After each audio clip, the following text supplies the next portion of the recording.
Diversas doctrinas relacionadas con el mundo filosófico y religioso que tuvieron un papel destacado a lo largo de la historia. El esoterismo es un conjunto de conocimientos, doctrinas, enseñanzas, ritos, técnicas o tradiciones de una corriente filosófica o religiosa que son secretos, incomprensibles o de difícil acceso y que se transmiten únicamente a una minoría selecta denominada, por lo que son conocidos por los profanos. Es decir, es una enseñanza filosófica religiosa que va a un grupo selecto, es decir, a una minoría en la cual conoce esas ideas, que se las transmiten y ellos luego ya las van bueno, pues, dominando y explicando. Antoine Faivre fue académico e historiador francés y estudioso del esoterismo. En la orden Rosacruz se refiere originalmente a una legendaria orden secreta que habría sido fundada según la Fama Fraternatis, que se publicó en 1114 por el divino iluminado Christian Rosenkreuz, que fue fundador de la propia Orden Rosacruz y además bueno, se presentó en tres manifiestos a principios del siglo XVIII. La masonería se considera a sí misma una institución filantrópica, es de carácter iniciático, es calificado por la Enciclopedia Británica como la sociedad secreta más extendida del mundo. Según la RAE la define como una sociedad que solo fue secreta en sus orígenes. Aquí en España, bueno, hubo figuras como Prince, Serrano, Cánovas del Castillo, Vázquez de Mella, figuras pues, del mundo político, la gran mayoría. La teosofía es una religión formada por un conjunto de enseñanzas y doctrinas por Elena Blavatsky, a finales del siglo XIX. La teosofía es una mezcla entre el racionalismo filosófico occidental con las doctrinas religiosas orientales. Y la Sociedad Teosófica es una organización o fraternidad internacional fundada en 1875 y relacionada con la teosofía. Según la cofundadora y figura de referencia del movimiento, Madame Blavatsky, se trataría de una sociedad para la búsqueda de la sabiduría divina, sabiduría oculta o espiritual. Al final lo que busca la sociedad teosófica es el mundo de la divinidad, como le definió Madame Blavatsky.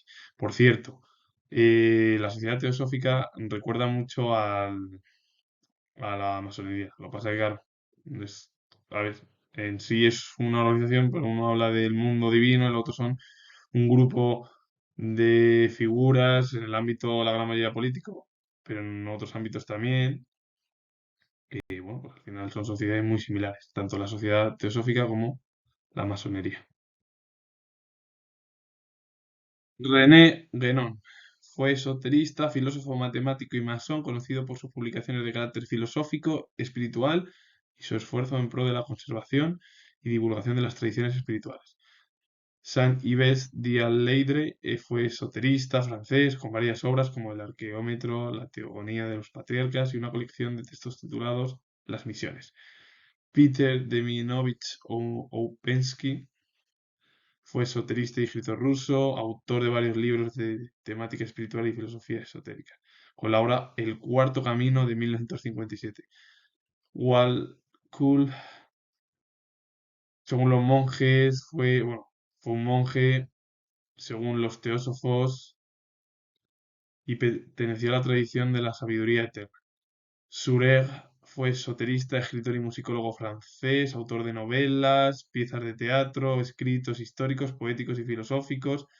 Y bueno, su obra más destacada es Los Grandes Iniciados, un estudio de la historia secreta de las religiones de 1889. Todos ellos al final están relacionados con el mundo, bueno, el mundo del espíritu o más concretamente la filosofía espiritual. Louis Pauwels fue escritor y periodista francés de origen belga, obra El retorno de los brujos de 1960. Jacques Beller fue escritor, ingeniero químico, alquimista y periodista francés. En su Ucrania natal asistió a un colegio talmúdico. Frances James fue historiadora británica, especialista en ciertos aspectos esotéricos y ocultos de la época renacentista. Fue profesora del prestigioso Instituto Barbour en la Universidad de Londres con la obra El arte de la memoria de 1966.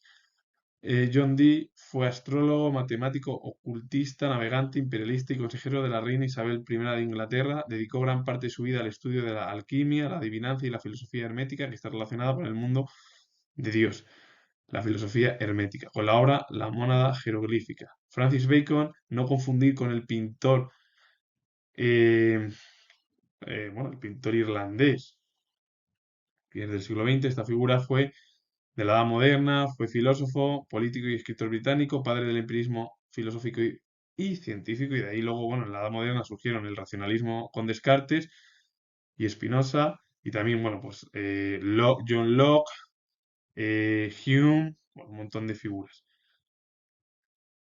Y bueno, pues aparte dentro del mundo de la filosofía, también estuvo en el mundo de la política, como vizconde de St. Albans, que fue el primero y también canciller de Inglaterra. Bueno, pues estos son grandes filósofos, historiadores que dejaron un legado importante pues en el mundo al final del esoterismo, de lo divino, de lo irreal a veces, de lo que nos se percibe a través de los sentidos. Edmund Husserl fue filósofo y matemático alemán, fundador de la fenomenología trascendental y a través de ella del movimiento fenomenológico, uno de los movimientos más influyentes del siglo XX. Sander Peirce fue filósofo lógico y científico estadounidense, considerado el fundador del pragmatismo y el padre de la semiótica lógica moderna o teoría de los signos, junto a Saussure, padre de la semiótica estructuralista o semiología. Lyotard fue filósofo, sociólogo y teórico literario francés. Su discurso interdisciplinario incluye temas que abarcan la epistemología, la comunicación, el cuerpo, el arte, con la obra La condición posmoderna de 1979. Lévi Strauss fue filósofo, antropólogo y etnólogo francés, una de las figuras más importantes e influyentes de su disciplina en la segunda mitad del siglo XX. El pensamiento salvaje de 1962 es su obra. Baruch Spinoza fue filósofo neerlandés de origen sefardí. Enrique Dassel fue filósofo, historiador, académico y teólogo argentino naturalizado mexicano con la obra Filosofía de la Liberación del año 1977. Y Torres Restrepo fue sacerdote católico colombiano, pionero de la teología de la liberación, cofundador de la primera facultad de sociología de América Latina en la Universidad Nacional de Colombia. La mayoría de ellos, bueno, están dentro del mundo del esoterismo, que es la filosofía o el pensamiento divino. También dentro del mundo, no, claro, dentro del mundo del arte, no todo tiene que estar relacionado con el mundo filosófico, pero lo más cercano es la filosofía con el pensamiento espiritual. Elena Blavatsky fue teósofa, escritora y ocultista rusa con la obra La Doctrina Secreta de 1888. Henry Ocole fue coronel estadounidense, cofundador de la Sociedad Teosófica, miembro de la masonería y fundador de la Comunidad Mundial de Budistas, con la obra All Dairy Lives de 1895. Juan Judge fue abogado irlandés, uno de los principales fundadores de la Sociedad Teosófica, con la obra El Océano de la Teosofía de 1893. El esoterismo comenzó en la antigüedad, con Pitágoras, que dividió los términos en exotéricos y esotéricos. Los primeros eran simples aspirantes sin investiduras y los segundos estaban completamente iniciados en la doctrina real del maestro. Los primeros eran sencillos, muy fácil, mm, de comprensión sencilla para el lector. Los otros eran más cercanos a la técnica, cercanos al maestro. Platón dividió también los caracteres esotéricos y exotéricos que se aplican solo a las doctrinas, porque Platón además, bueno, pues habría, según Platón, existido una doble filosofía, accesible a todos, expuesta en sus diálogos, y otras más técnicas, reservadas solo a los iniciados, es decir, una filosofía pues asequible para el lector, fácil, comprensible, y la otra era más para pues, una filosofía más técnica, para alguien que entendiese el término. Y Aristóteles dividió o divide sus obras por un lado en esotéricas o acromáticas y exotéricas. En las obras exotéricas solo se dan los argumentos más claros y en las esotéricas se reservan los más oscuros y decisivos. Algo similar a lo que habían dicho Pitágoras y Platón, de lo más sencillo en las, bueno, lo más sencillo en las exotéricas y lo más oscuro y decisivo en las esotéricas. Y con ello finalizo. Y si os gusta este vídeo relacionado con las doctrinas del mundo filosófico relacionado con lo religioso, todo ello, darle a like, suscribiros y comentar. Saludos, adiós. Y por cierto, tengo el grado de historia, así que os mando otra vez saludos, adiós.